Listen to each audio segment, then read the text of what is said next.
Добрый вечер, дорогие ребята! Сегодня я расскажу вам африканскую народную сказку про мышку и про курицу. Однажды прекрасным днем встретились мышка и курица. Мышка очень испугалась. Она никогда раньше не видела таких огромных птиц, как курица.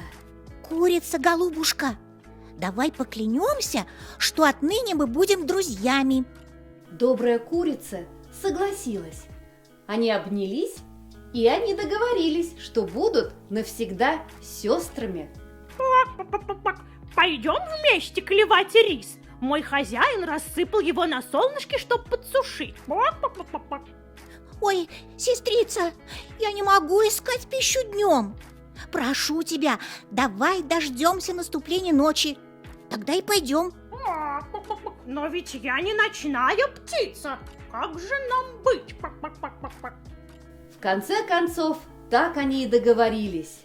Маленькая мышка, которая боится дневного света и людей, выходит за пропитанием ночью.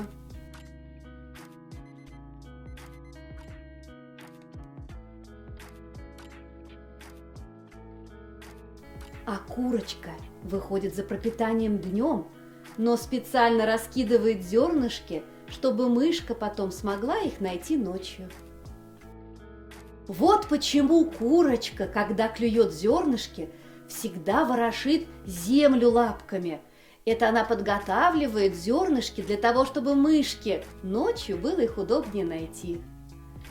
Вот такая сказочка. Спокойной ночи, ребята. Сладких вам снов!